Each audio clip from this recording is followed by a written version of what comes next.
ایک حدیث پاک میں ہے کہ بعض اوقات انسان پڑھنے کی بجائے لکھ رہا ہوتا ہے، تو جب نبی علیہ السلام کا نام نامی اسم گرامی آئے تو آگے صلی اللہ علیہ وسلم یہ پورا لکھنا چاہیے. کیوں؟ حدیث پاک سن لیجئے، من صلی علیہ فی کتاب، نبی صاحب فرماتے ہیں جس نے کتاب میں میرے نام کے ساتھ درود شریف لکھا، یعنی کتاب میں مجھ پر درود شریف پڑھا، لم تزل الملائکۃ تستغفر له ما دام اسمی فی ذلک الکتاب، جب تک اس کاغذ پر میرا نام لکھا رہے گا فرشتے اس بندے کے لیے استغفار کرتے رہیں گے. یہ کتنا نفع کا سودا ہے، سبحان اللہ. ابن مسعود عنہ فرماتے تھے کہ نبی علیہ السلام نے فرمایا اول الناس بی یوم القیامت اکثرہم علی صلاۃ، قیامت کے دن میرے سب سے زیادہ نزدیک وہ ہوگا جس نے سب سے زیادہ مجھ پہ درود شریف پڑھا ہوگا. ابو بکر عنہ فرماتے ہیں الصلاۃ علی النبی امحق للذنوب من الماء البارد للنار، کہ جس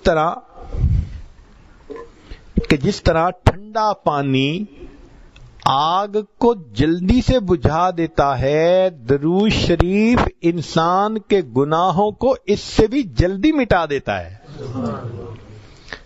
ابو ہریرہ عنہ فرماتے ہیں کہ نبی صاحب نے فرمایا من نسی الصلاۃ علی نسی طریق الجنہ. یہ اوپر کیوں نہیں رکھتے آپ لوگ؟ تماشا ہے.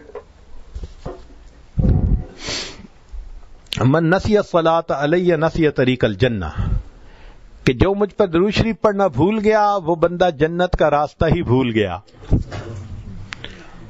علی عنہ فرماتے ہیں واللہ لولا ما ذکر اللہ ورسولہ فی فضل التسبیح والتکبیر والتحلیل والتحمید، کہ اللہ کی قسم اگر اللہ اور اس کے رسول صلی اللہ علیہ وسلم نے تکبیر اللہ اکبر، تسبیح سبحان اللہ، تحلیل لا الہ الا اللہ، تحمید الحمدللہ، اس کی اگر فضیلت نہ بتائی ہوتی لجعلت کل انفاسی صلاۃ علی رسول اللہ صلی اللہ علیہ وسلم، تو میں اپنا پورا وقت، پورے جو سانس ہیں ان میں نبی علیہ السلام پر درود شریف پڑھتا رہتا. تو درود شریف کی اتنی فضیلت ہے. چنانچہ قیامت کے دن جو بندہ درود شریف پڑھے گا نبی علیہ الصلوۃ والسلام کے ہاتھوں حوض کوثر کا جام پائے گا. علماء نے لکھا ہے کہ کس کس جگہ پر درود شریف پڑھنا چاہیے.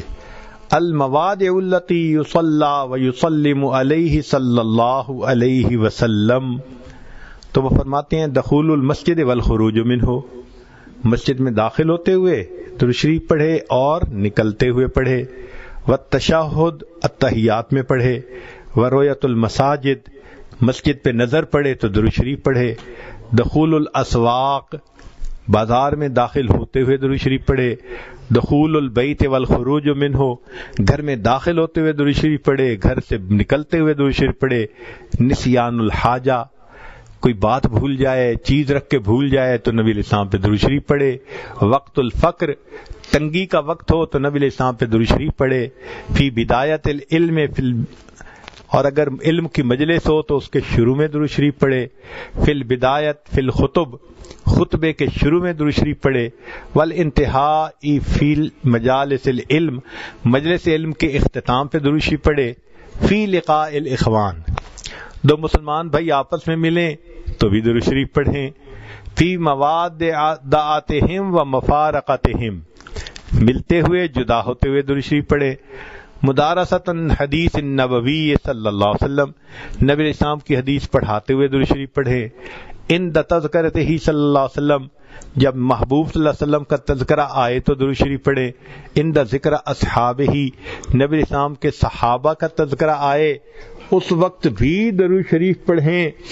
عند ذکر شیء من معاصرہ، نبی علیہ السلام کے معاصر میں ان کی بچی ہوئی چیزیں جو تھیں، جیسے منہ مبارک تھے، آپ کا جبہ مبارک تھا، آپ کا عصا مبارک تھا. کوئی چیزیں اگر آپ دیکھیں میوزیم میں یا کسی جگہ تو ان کو دیکھ کے بھی درود شریف پڑھیں. عند دخول المدینہ، مدینہ داخل ہوں تو درود شریف پڑھیں. عند المرور علی قبرہ صلی اللہ علیہ وسلم، نبی علیہ السلام کے روضہ انور پہ حاضری ہو تو اس وقت بھی نبی علیہ السلام پر درود شریف پڑھیں. اب درود شریف کے کیا فوائد ہوں گے؟ علماء نے لکھا ہے انہا سبب لہدایت المصلی وحیات قلبہ، کہ درود شریف پڑھنے والے کو اللہ تعالی ہدایت دیتے ہیں، اس کے دل کو زندہ کر دیتے ہیں. انہا سبب لزیادت محبت رسول اللہ، کہ اس درود شریف کے پڑھنے سے نبی علیہ السلام کی محبت میں اضافہ ہوتا ہے. انہا سبب لزیادت محبت العبد لرسول اللہ، کہ جو درود شریف زیادہ پڑھتا ہے نبی علیہ السلام کو اس بندے سے محبت زیادہ ہو جاتی ہے. انہا سبب قرب العبد من ربہ یوم القیامہ، کہ اس قیامت کے دن اس بندے کو اپنے رب کا قرب ملے گا جو زیادہ درود شریف پڑھتا ہوگا.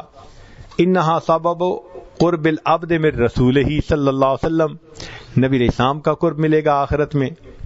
انہا اداء لشیء من حقہ، نبی علیہ السلام کے حقوق ادا کرنے میں سے یہ بھی ہے کہ انسان درود شریف پڑھے، گویا یہ حق ادا کرنے والا شمار ہوگا. انہا سبب مغفرت الذنوب، یہ درود شریف مغفرت ذنوب کا ذریعہ بنتا ہے. انہا سبب کفایت اللہ عبدہ ما اہمہ، جو درود شریف کثرت سے پڑھتا ہے اللہ اس کے غموں کو ہٹا دیتا ہے، اس کے لیے کافی ہو جاتا ہے. انہا سبب اجابت الدعاء، اس سے انسان کی دعائیں قبول ہو جاتی ہیں. انہا سبب نیل شفاعتہ صلی اللہ علیہ وسلم، جو درود شریف کثرت سے پڑھتا ہے اس کو نبی علیہ السلام کی شفاعت نصیب ہوگی. انہا سبب زکوٰۃ و طہارۃ للمصلی، درود شریف پڑھنے والے کا دل ستھرا ہوتا ہے، پاک ہوتا ہے، درود شریف کے پڑھنے سے صاف ہو جاتا ہے. انہا تطیب للمجالس، یہ مجالس کی پاکیزگی کا ذریعہ ہے جن میں درود شریف پڑھا جائے.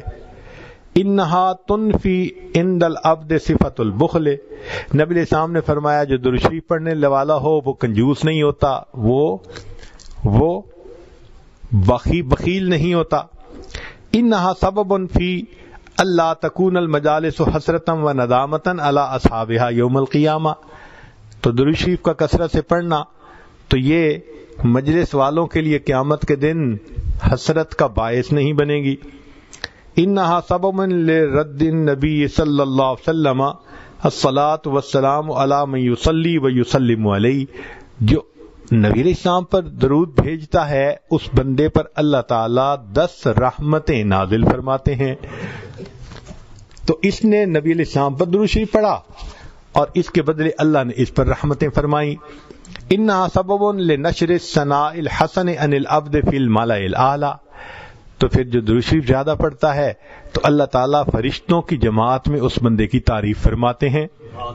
انہا سبب للبرکت فی ذات المصلی و عملہ و عمرہ و مصالحہ، کہ جو بندہ درود شریف پڑھتا ہے اللہ اس کی عمر میں، اس کے رزق میں، اس کے مصالح اور کاموں میں برکت عطا فرما دیتے ہیں. پھر انہا سبب لتثبیت قدم العبد علی الصراط والزواج علیہ، درود شریف کا کثرت سے پڑھنا پل صراط کے اوپر سے آسانی سے گزرنے کا ذریعہ بن جاتا ہے. اور پھر ایک آخری last but not the least, انہا سبب لثقل کفۃ المیزان، کہ درود شریف قیامت کے دن میزان کے پلڑے کے بھاری ہونے کا سبب بن جائے گا.